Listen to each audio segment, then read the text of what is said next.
Bienvenue dans un nouvel épisode de Français spontané, le podcast où on décortique ensemble les expressions françaises pour mieux les comprendre et surtout mieux les utiliser au quotidien.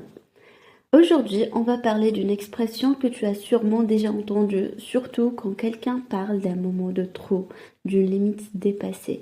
La goutte d'eau qui fait déborder le vase. Mais pourquoi une goutte et pourquoi ce fameux vase? Tu veux savoir d'où vient cette image? Comment l'utiliser naturellement et dans quelle situation elle prend tout son sens? Reste avec moi, on plonge tout de suite dans le vif du sujet. Mais avant d'aller plus loin, je te rappelle que tu peux télécharger la fiche PDF gratuite qui est dans la description de cette vidéo. C'est un parfait compagnon de ce podcast. Elle te permet d'obtenir toutes les explications de mots, le sens de l'expression, les exemples, etc. Donc c'est vraiment une très bonne idée de télécharger cette fiche PDF gratuite dès maintenant. Et passons à l'explication de mots qui composent cette expression. Donc une goutte est une toute petite quantité de liquide en forme de perle. Quand on dit la goutte d'eau, on parle ici d'un minuscule ajout d'eau à peine visible, rien de spectaculaire, mais assez pour modifier l'équilibre d'un récipient déjà bien rempli. Et le verbe déborder signifie que quelque chose dépasse les limites d'un contenant. Par exemple, quand un liquide est versé dans un verre déjà plein, il finit par déborder. Il coule hors des bords parce qu'il n'y a plus de place à l'intérieur. Et un vase, c'est un récipient souvent décoratif qu'on utilise pour mettre des fleurs. Il peut contenir de l'eau, mais il a des bords bien définis. Une fois qu'il est plein, il ne peut rien recevoir de plus sans que cela ne déborde.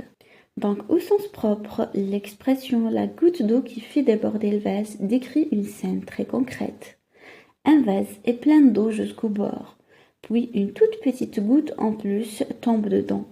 Et cette goutte suffit à faire déborder l'eau hors du vase. Donc c'est l'idée d'un tout petit ajout qui dépasse la limite. Bon, là on parle du sens propre, mais soyons honnêtes, personne ne s'amuse à verser de l'eau dans un vase juste pour le voir déborder. On n'utilise jamais cette expression au sens propre. Donc au sens figuré, l'expression est utilisée pour parler d'une situation qui devient insupportable après une dernière petite chose, souvent anodine en apparence. Cela signifie « c'était déjà trop et ce détail en plus a tout fait exploser ». Autrement dit, c'est la limite qu'on ne peut plus dépasser, le point de rupture. Alors, d'où elle vient cette expression? Eh bien, l'image vient de l'Antiquité. Déjà chez les Romains, on parlait d'un récipient qui déborde à cause d'une dernière goutte et c'est une façon de dire c'est trop. Mais la phrase exacte, la goutte d'eau qui fait déborder le vase, elle s'est installée en français bien plus tard, vers le 19e siècle. Et depuis, elle est restée, parce qu'on vit tous des moments comme ça, non? Alors, passons à quelques exemples. Par exemple, vous pouvez dire « Ça fait des mois que je fais tout à la maison pendant que tu ne lèves pas le petit doigt. Et je n'ai rien dit jusqu'ici. Mais là, tu viens de me reprocher de ne pas avoir fait la vaisselle, c'est la goutte d'eau qui fait déborder le vase. » Vous voyez, pendant longtemps, la personne accepte, encaisse, garde tout pour elle. Chaque remarque, chaque petite injustice, c'est comme de l'eau qui remplit le vase. Et puis, un jour, une remarque de trop, même toute petite, ici une critique sur la vaisselle, et boum, c'est la goutte qui fait tout déborder.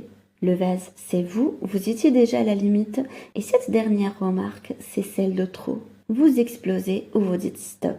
Et c'est exactement ça, la goutte d'eau qui fait déborder le vase, ce petit truc qui vient après une accumulation et qui fait tout basculer. Un deuxième exemple, le manager dit à un employé « Ça fait des semaines que je supporte tes retards à répétition, tes excuses à chaque réunion, mais là tu arrives encore en retard à une présentation importante, c'est la goutte d'eau qui fait déborder le vase. » Le manager a toléré les petits retards au fil du temps, mais le dernier retard, celui de trop, fait que la patience est épuisée. Un dernier exemple, un parent dit à son enfant « Ça fait des jours que je te demande de ranger ta chambre et que tu ne fais rien. Mais là, tu laisses encore tes affaires traîner alors que je t'ai tout expliqué 1000 fois, c'est la goutte d'eau qui fait déborder le vase. » Donc le parent a donné plusieurs chances à l'enfant, mais cette négligence finale fait que le parent n'accepte plus la situation et réagit. Donc voilà pour aujourd'hui, j'espère que tu as apprécié cet épisode.